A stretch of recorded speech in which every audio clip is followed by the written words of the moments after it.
வணக்கம் நண்பர்களே, முக்கிய செய்திகளை இந்த பதிவில் பார்க்க போகிறோம்.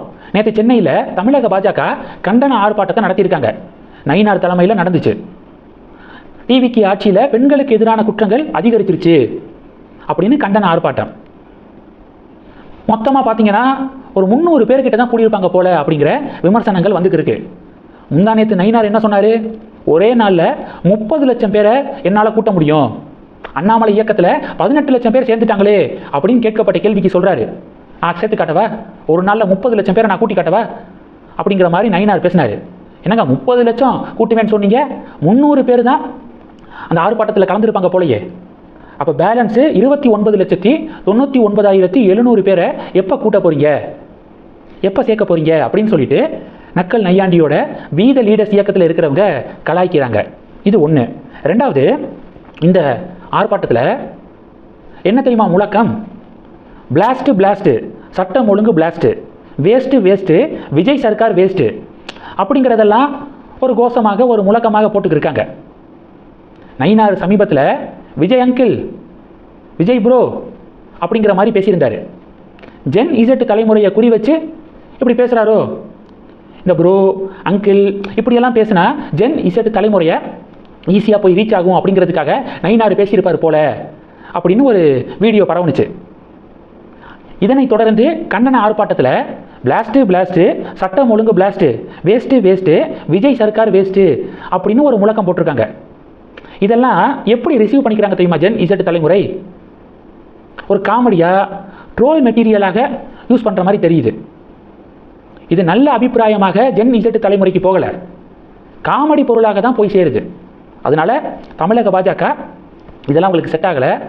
எப்போதும் நார்மலாக நயினார் எப்படி பேசுவாரோ அப்படியே இனிமேல் ட்ரை பண்ணலாம். இது 2. இந்த முழக்கத்தை பார்க்கும்போது ஒரு படத்தில் பார்த்திபன் சொல்லுவார், எவன்டா டயலாகை எழுதி கொடுத்தது, எவன் எழுதி கொடுத்துட்டு போனான்டா அந்த டயலாகை, இவன் இப்படி பேசிட்டு போகிறான் அப்படின்னு சொல்லிட்டு பார்த்திபன் ஒரு படத்தில் பேசுவாப்புல. அதுதான் ஞாபகத்துக்கு வருது. இது 2. மூணாவது என்ன அப்படின்னா, நடந்த கண்டன ஆர்ப்பாட்டம் எதுக்காக? தாவேக ஆட்சியில் பெண்களுக்கு எதிரான குற்றங்கள் அதிகரிச்சிருச்சு அப்படின்னு கண்டன ஆர்ப்பாட்டம். இதில் கவர்மெண்ட்டுக்கு எதிராக பேசுறது லாஜிக்கு.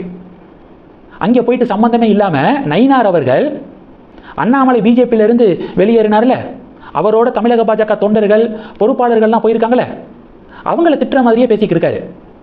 நடந்தது கவர்மெண்ட்டுக்கு எதிரான கண்டன ஆர்ப்பாட்டமா இல்லை அண்ணாமலைக்கு எதிரான கண்டன ஆர்ப்பாட்டமா அப்படிங்கிறதே தெரியலை. அந்த அளவுக்கு கல்யாண் சிங் போனார், உமா பாரதி போனாங்க. இதனால் பிஜேபிக்கு இழப்பா அப்படின்னு சொல்லிட்டு அந்த கண்டன ஆர்ப்பாட்டத்தில் நயினார் பேசுகிறாரு. நான் போன வீடியோவில் சொல்லியிருந்தேன்ல, நயினார் கும்பல் இந்த ஒரே டயலாக தான் ஊர் ஃபுல்லாக பேசிக்கிட்டு இருக்காங்க. தமிழிசை அக்கா இன்டர்வியூவில் இதே டயலாக பேசினாங்களா, இப்போ நயினார் அண்ணனும் மேடையில் சேம் டயலாக் பேசியிருக்காங்க பார்த்தீங்களா. உமா பாரதி போனாங்க, கல்யாண் சிங் போனாங்க, இதனால் பிஜேபிக்கு எந்த இழப்பும் கிடையாது, போனவங்க திரும்பி வருவாங்க அப்படின்னு. எந்த இழப்பும் இல்லைன்னா காலையில் விடிஞ்சதுலேருந்து இரவு வர வரைக்கும் ஏன் தமிழக பாஜக பொறுப்பாளர்கள் வீத லீடர்ஸ் இயக்கத்துக்கு எதிராகவும் அண்ணாமலைக்கு எதிராகவும் தொடர்ந்து பேசுகிறாங்க? நடக்கிறது கவர்மெண்ட்டுக்கு எதிரான ஆர்ப்பாட்டம். இதில் அண்ணாமலையுடைய சப்ஜெக்ட் எதுக்காக உள்ளே கொண்டு வந்தார் நயினார்? மேலும் அந்த ஸ்டேஜிலே பேசுகிறாரு, பிஜேபியிலிருந்து வெளியில் போனவங்க மறுபடியும் திரும்பி வாங்க, புதிய பொறுப்புகள் வழங்கப்படும் அப்படின்னு பேசுகிறாரு.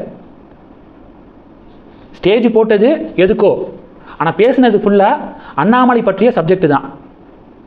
கொஞ்சம் நேரம் மட்டும்தான் கவர்மெண்ட்டுக்கு எதிராக கோஷம் போட்டுட்டு மீது எல்லாமே அண்ணாமலை பற்றிய சப்ஜெக்டை தான், அண்ணாமலையுடைய பேரை குறிப்பிடாமல் நயினார் பேசியிருக்காரு.